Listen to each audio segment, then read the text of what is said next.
Hello बच्चों, कैसे हो आप सभी। आई होप कि बढ़िया होंगे और आप कंटिन्यू पढ़ भी रहे होंगे।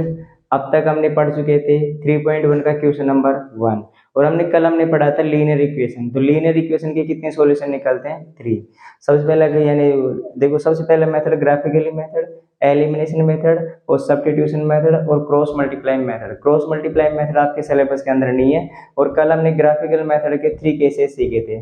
फर्स्ट वाला केस, यदि a1/a2 is not equal b1/b2 हो तो यानी इसका आंसर फिक्स आएगा, यूनिक सॉल्यूशन आएगा और कंसिडेंट करेगा, ठीक है ना। सेकंड हमने सीखा था कि a1/a2 और b1/b2 तो सेम हो लेकिन c1/c2 सेम नहीं हो तो इसका आंसर नहीं आएगा और लाइन कैसी बनेगी? पैरेलल लाइन, ठीक है ना। और थर्ड वाली कंडीशन सीखी थी हमने, a1/a2 is equal b1/b2 is equal c1/c2।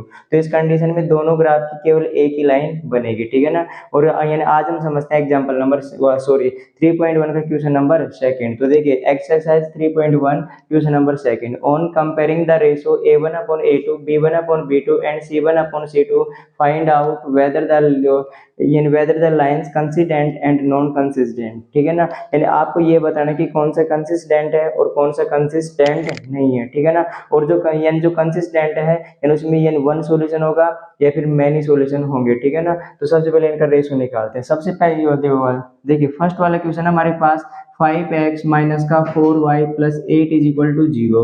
अब देखिए और सेकंड वाला इक्वेशन है 7x प्लस 6y माइनस का 9 इज इक्वल टू 0। अब यहाँ पे यानी हमारे पास लीनियर इक्वेशन के बाद किस फॉर्म की होती है? a1x plus b1y plus c1 is equal to 0 और सेकंड वाली a2x plus b2y plus c2 is equal to 0, ठीक है ना। अब यहाँ से देखिए, अब यहाँ से यानी a1 की वैल्यू आ गई 5, यानी a1 इज इक्वल टू कितना आ गया 5 और b1 इज इक्वल टू, अब b1 की जगह 4 नहीं माइनस का 4 तो b1 की जगह आ गया माइनस का 4 और c1 की जगह आ गया 8, ठीक है ना। अब यहाँ से देखिए, अब यहाँ से a2 की वैल्यू आ गई 7 और b2 की वैल्यू आ गई 6 है और c2 की वैल्यू कितनी आ गई? माइनस का 9, ठीक है ना। अब देखिए यानी अब इनका रेशो निकालते हैं तो a1/a2 यानी 5/7 आ गया, ठीक है ना। अब b1/b2 निकालते हैं।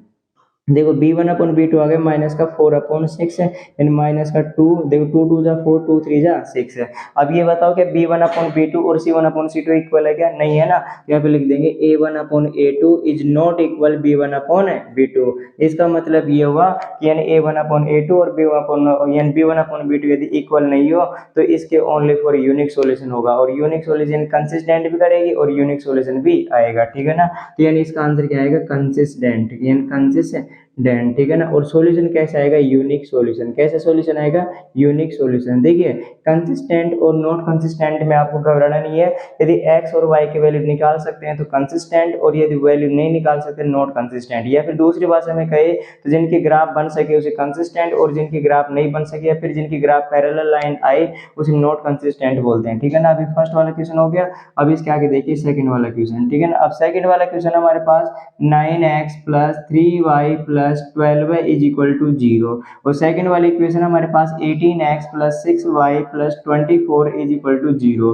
अब देखिए, अब यहाँ से यानी a1x plus b1y plus c1 is equal to 0 और सेकंड वाली इक्वेशन होती है a2x plus b2y plus c2 is equal to 0, ठीक है ना।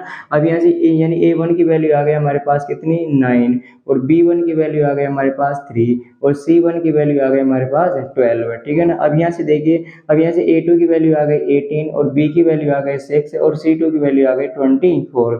अब इनका रेशो निकालते तो सबसे पहले हमने निकाला a1/a2 9/18। अब देखिए 9 1 जा 9, 9 2 जा 18। अब निकालते हैं b1/b2। अब b1 कितना? 3 और b2 कितना? 6 है तो 3 1 जा 3, 3 2 जा 6 है। फिर निकालते हैं c1/c2 तो c1 की वैल्यू 12 और c2 की वैल्यू आ गई 24। अब 12 1 जा 12, 12 2 जा 24, ठीक है ना। अब यहाँ पे देखिए यानी a1/a2 की वैल्यू आ गई 1/2 और b1/b2 की वैल्यू आ गई 1/2 और c1 c2 की वैल्यू कितनी आ रही है? 1/2, ठीक है ना।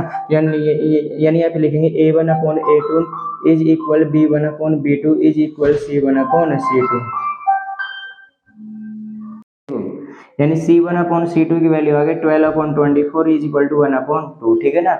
अब यहाँ पे यानी A1 अपॉन A2 की वैल्यू 1/2 और B1 अपॉन B2 की वैल्यू 1/2 और C1 अपॉन C2 की वैल्यू 1/2, तीनों वैल्यू सेम आ रही है। और यदि तीनों वैल्यू सेम आ रही है तो यानी इसका मतलब ग्राफ एक दूसरे के ऊपर ओवरलैप होगी, यानी यानी यानी यानी एक ग्राफ बनेगी उसी के ऊपर दूसरी ग्राफ बनेगी। यानी इस कंडीशन में आंसर तो निकाल सकते हैं लेकिन फिक्स आंसर नहीं निकाल सकते। यानी कंसिस्टेंट तो करेगा, कंसिस्टेंट तो करेगा लेकिन फिक्स सॉल्यूशन नहीं निकाल सकते। यानी can not find fix solution, can not find fix solution, can not find fix solution. या फिर यानी ऐसे कह सकते हैं कि भाई यानी can not find fix solution या फिर मैनी सॉल्यूशन। आंसर क्या आएगा? Many solution. यानी इसके कितने आंसर आएंगे? मैनी सॉल्यूशन, ठीक है ना। अब यहाँ तक लिखिए।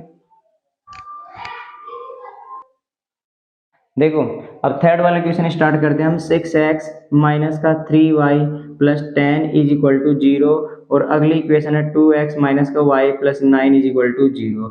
अब यहाँ से यानी a1 की वैल्यू आ गई 6, b1 की वैल्यू आ गई माइनस का 3 और c1 की वैल्यू आ गई 10 और a2 की वैल्यू आ गई 2 और b2 की वैल्यू देखो माइनस का 1 और c2 की वैल्यू आ गई 9। अब इनका रेशो निकालते हैं। तो सबसे पहले a1 upon a2 is equal to 6 upon 2 और 6 में 2 का डिवाइड करेंगे कितना आएगा? 3।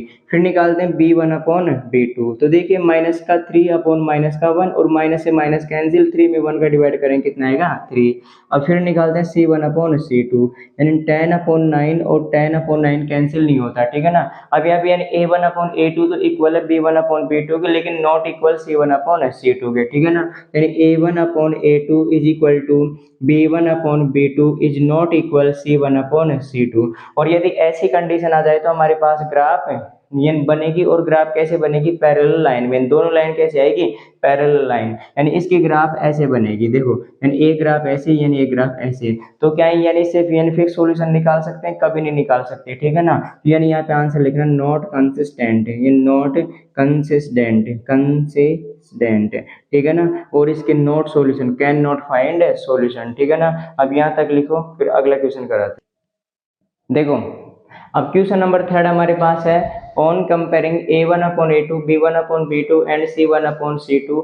अब इनका कंपैरिजन करके आपको ये बताना है कि कंसिस्टेंट है और कंसिस्टेंट नहीं है, ठीक है ना। अब देखिए सबसे फर्स्ट वाला क्वेश्चन देखिए, यानी ये हो गया हमारे क्वेश्चन और इनके आंसर यहाँ पे। देखो फर्स्ट वाला है हमारे पास 3x plus 2y is equal to 5। अब यहाँ पे ध्यान रखना अधिकतर बच्चे गलती करेंगे। देखो आपको गलती बिल्कुल भी नहीं करनी, ठीक है ना। अब देखो यानी गलती कैसे होगी? हमारे पास लीनियर इक्वेशन होती है a1x plus b1y plus c1 is equal to 0।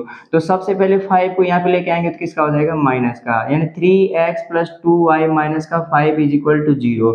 यदि आप यहाँ पे 5 यहाँ पे नहीं लेके आओगे तो भी सही रहेगा आपका, लेकिन 5 को यहाँ पे लेके आएंगे तो थोड़ा सा अच्छा लगेगा, ठीक है ना। और सेकंड वाली इक्वेशन हमारे पास 2x माइनस का 3y इज इक्वल टू 7। तो 7 को यहाँ पे लेके आएंगे तो माइनस का बन जाएगा, 2x माइनस का 3y minus 7 is equal to 0, ठीक है ना। यानी ये आ गई इक्वेशन फर्स्ट और ये आ गई इक्वेशन सेकंड। अब ऐसा क्यों लेके आए? क्योंकि हमारे पास इक्वेशन किस फॉर्म में होती है? a1x plus b1y plus c1 is equal to 0। अब यहाँ से देखिए, अब यहाँ से यानी a1 की वैल्यू आ गई 3 और b1 की वैल्यू आ गई 2 और c1 की वैल्यू 5 नहीं माइनस का 5, ठीक है ना। और a2 की वैल्यू आ गई 2 और b2 की वैल्यू आ गई माइनस का 3 और c2 की वैल्यू आ गई माइनस का 7। अब इनका रेशो निकालते हैं। तो सबसे पहले a1 upon a2 is equal to 3 upon 2, यानी 3 अपॉन 2 आ गया। फिर निकालते हैं b1 अपॉन b2, यानी देखो b1 की वैल्यू 2 और b2 की वैल्यू कितना? माइनस का 3। तो देखिए यहाँ पे 3 अपॉन 2 है और यहाँ पे माइनस का 2 अपॉन 3 है, तो ये तो ऐसे ही इक्वल नहीं है। यहाँ पे लिखना a1 upon a2 is not equal b1 upon b2। और इस कंडीशन में मतलब ये कंसिस्टेंट होता है और ये हमारे सॉल्यूशन कितने निकलते हैं? Only one solution. यहाँ पे आंसर लिखेंगे कंसिस्टेंट, कंसिस्टेंट, यानी ये हो गया हमारा आंसर। आप सेकंड वाला देखिए। अब सेकंड वाले के अंदर देखिए, यानी सेकंड वाले के अंदर इक्वेशन दे रखी है 2x माइनस का 3y इज इक्वल टू 8। तो सबसे पहले 8 को यहाँ पे लेके आएंगे तो माइनस का, तो 2x माइनस का 3y माइनस का 8 इज इक्वल टू 0, ठीक है ना। अब यहाँ पे देखिए, अब अगली इक्वेशन है 4x माइनस का 6y इज इक्वल टू 9। तो 9 को यहाँ पे लेके आऊंगा तो माइनस का हो जाएगा 4x माइनस 6y माइनस का 9 इज इक्वल टू कितना? 0, ठीक है ना। अब यहाँ से देखिए यानी a1 की वैल्यू आ गई 2 और B1 की वैल्यू आ गई -3 और C1 की वैल्यू आ गई -8 और A2 की वैल्यू आ गई 4 और B2 की वैल्यू आ गई -6 और C2 की वैल्यू आ गई -9। यदि आपने गलती से माइनस लगाना भी भूल गए तो आपका आंसर गलत आएगा, ठीक है ना। अब इनका रेशो निकालते हैं, A1/A2 इज इक्वल टू 2/4 और 2 1 जा 2 2 2 जा 4। फिर निकालते हैं B1/B2, तो देखिए B1 -3 और B2 -6, माइनस से माइनस कैंसिल हो गया और 3 1 जा 3 3 2 जा 6, ठीक है ना। यानी A1/A2 की वैल्यू 1/2 और B1/B2 की वैल्यू 1/2। अब निकालते हैं C1/C2, तो C1/C2 माइनस का 8/9, माइनस से माइनस कैंसिल यानी आंसर आएगा यानी 8/9। यानी A1/A2 और B1/B2 तो यानी सेम है, लेकिन C1/C2 सेम नहीं है। यानी A1/A2 is equal B1/B2 is not equal C1/C2। और इस कंडीशन में हमारी ग्राफ पैरेलल बनती है और पैरेलल ग्राफ कभी भी एक दूसरे को इंटरसेक्ट नहीं करती, तो यानी इसका आंसर आएगा नॉट कंसिस्टेंट, ठीक है ना। यानी इसका आंसर आ गया not consistent, not consistent, not consistent. चलो यहाँ तक लिखो, फिर आगे कराते हैं, ठीक है। अब देखिए थर्ड वाला क्वेश्चन है हमारे पास। अब थर्ड वाले क्वेश्चन को ध्यान से देखना है, यानी 3/2x plus 5/3y is equal to 7। तो सबसे पहले 7 को यहाँ पे लेके आएंगे तो माइनस का बन जाएगा, यानी 3/2x प्लस 5/3y और माइनस का 7 इज इक्वल टू 0। अब सेकेंड इक्वेशन हमारे पास 9x माइनस का 10y इज इक्वल टू 14। तो 14 को यहाँ पे लेके आएंगे तो माइनस का यानी 9x माइनस का 10y माइनस का 14 इज इक्वल टू कितना 0। अब यहाँ पे देखिए यानी A1 की वैल्यू, अब यहाँ पे A1 की वैल्यू है 3/2, यानी A1 की वैल्यू ऐसे कैसे लिख देंगे, और B1 की वैल्यू है 5/3, तो मैंने 5/3 को ऐसे कैसे लिख दिया, और C1 की वैल्यू है माइनस का 7, तो माइनस का 7 लिख दिया, ठीक है ना। और यहाँ पे A2 यानी यहाँ पे A2 की वैल्यू है 9 और B2 की वैल्यू है माइनस का 10 और C2 की वैल्यू है माइनस का 14। ध्यान से देखना, अब इनका रेशो निकालते हैं, A1/A2 यानी 3/2 में कितना 9, ठीक है ना। अब हमें इसे ध्यान रखना है ना कि फर्स्ट वाला तो सबसे लास्ट वाले से मल्टीप्लाई और ये पास वाला दोनों से मल्टीप्लाई हो जाएगा, ठीक है ना। अब 9 के नीचे 1 लगा सकता हूँ तो 3 को तो ये नहीं, देखो यानी हमें इसे ध्यान रखना ऊपर वाला सबसे नीचे वाले से मल्टीप्लाई और ये दोनों पास पास के मल्टीप्लाई होते हैं, ठीक है ना। जैसे मैं कराऊँ यदि 2/3 और 5/2, तो यानी इसका आंसर देखो यानी सबसे ऊपर वाला सबसे नीचे वाले से, तो 2 2 जा 4 और ये पास वाला मल्टीप्लाई तो 3 5 जा 15, तो इसका आंसर आएगा 4/15। अब 3 को तो 1 से मल्टीप्लाई करेंगे तो आंसर आएगा 3 और 9 2 जा कितना 18। अब 3 1 जा 3 3 6 जा 18, यानी आंसर कितना आ गया 1/6। अब इसके बाद देखिए यानी B1/B2 और B1/B2 निकालेंगे तो B1 की वैल्यू 5/3 और B2 की वैल्यू माइनस का 10। अब माइनस 10 के नीचे 1 लगा सकता हूँ, अब 1 5 से मल्टीप्लाई होगा तो वो यानी 5 और 10 को 3 से मल्टीप्लाई करेंगे 30 और ये माइनस चला जाएगा ऊपर। अब 5 1 जा 5 और 5 यानी 5 6 जा 5 6 जा 30, ठीक है ना।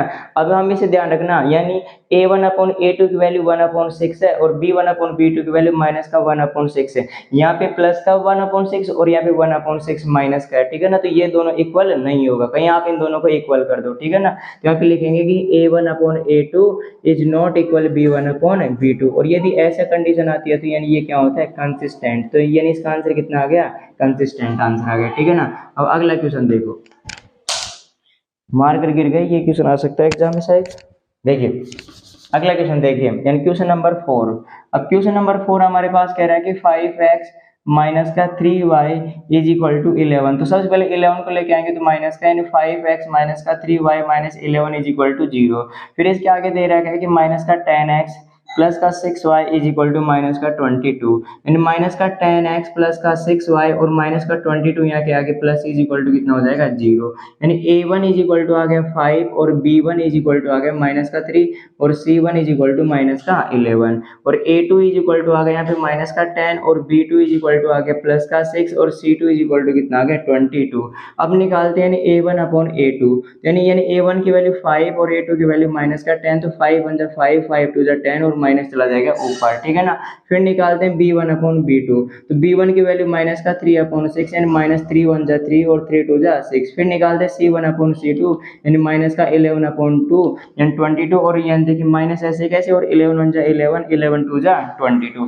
अब यानी इसमें देखिए यानी A1/A2 B1/B2 और C1/C2 तीनों का रेशो क्या है सेम, यानी A1/A2 is equal B1/B2 is equal C1/C2। और यदि ऐसी कंडीशन होती है तो लाइन यानी एक दूसरे के ऊपर ओवरलैप होती है, यानी ये कंसिस्टेंट तो होगा, लेकिन इसका फिक्स आंसर डिफाइन नहीं कर पाएंगे। तो लिखेंगे कंसिस्टेंट, यानी क्या लिखेंगे, कंसिस्टेंट। ठीक है, तो लिखो यहाँ तक। अब अगला क्वेश्चन देखो, अब अगला क्वेश्चन देखो, 4/3x + 2y = 8। तो सबसे पहले यानी 8 को उठा के लेके आएंगे तो माइनस का हो जाएगा, यानी 4/3x + 2y और माइनस का 8 = 0। अब 12 को भी यहाँ पे लेके आएंगे तो माइनस का बन जाएगा, यानी 2x + 3y माइनस का 12 = कितना, 0। अब यहाँ पे देखिए, यानी a1 की वैल्यू आ गई 4/3, देखिए यानी a1 की वैल्यू आ गई 4/3 और b1 की वैल्यू आ गई 2 और c1 की वैल्यू आ गई माइनस का 8। और यहाँ पे देखिए a2 की वैल्यू आ गई हमारे पास 2 और B2 की वैल्यू आ गई हमारे पास 3 और C2 की वैल्यू आ गई माइनस का 12। अब इनका रेशो निकालते हैं। तो सबसे पहले देखिए यानी रेशो निकालते हैं इनका, ठीक है ना, यानी A1/A2, ठीक है ना, तो यानी 4/3 अपॉन में कितना, 2। फिर ये 2 के नीचे 1 लगा सकते हैं। फिर देखो 4 को 1 से मल्टीप्लाई करेंगे 4 और 3 को 2 से करेंगे 6 है। अब ये 2 की टेबल से कैंसिल हो रहा है, यानी हो रहा है तो कैंसिल कर देंगे, 2 2 जा 4, 2 3 जा 6 है। फिर निकालते हैं B1/B2, ठीक है ना, यानी B1/B2। अब B1/B2 कितना, 2/3, ठीक है ना। फिर निकालते हैं C1/C2। अब C1 की वैल्यू माइनस का 8 अपॉन माइनस का 12, माइनस से माइनस कैंसिल। अब 4 की टेबल से कैंसिल हो रहा हो तो 4 2 जा 8 और 4 3 जा 12 है, ठीक है ना। यानी A1/A2 का रेशो 2/3, B1/B2 का रेशो भी 2/3 और C1/C2 का रेशो भी कितना आ रहा है, 2/3। यानी तीनों रेशो सेम आ रहे हैं, यानी A1/A2 is equal B1/B2 is equal C1/C2। यानी हमारे ग्राफ कैसी करेगी, कंसिस्टेंट, ठीक है ना, यानी ग्राफ कैसे बनेगी, कंसिस्टेंट, ठीक है ना, यानी ठीक है, कंसिस्टेंट तो करेगी, लेकिन ये यानी इसके सॉल्यूशन कैसे आएंगे, यानी इन्फिनिटी सॉल्यूशन आएगी, ठीक है ना। यानी इसके ग्राफ देखो कुछ इस प्रकार से बनेगी, यदि यानी एक लाइन की ये ग्राफ बनेगी तो दूसरी लाइन की भी इसी के ऊपर ग्राफ बनेगी, ठीक है ना। और अगले क्वेश्चन में हम ग्राफ बनाकर भी रिप्रेजेंट करेंगे। आई होप कि आपको ये क्वेश्चन नंबर 3 तक समझ में आ गया होगा। अब स्टार्ट करते क्वेश्चन नंबर 4, तब तक के लिए इसको लिखिए।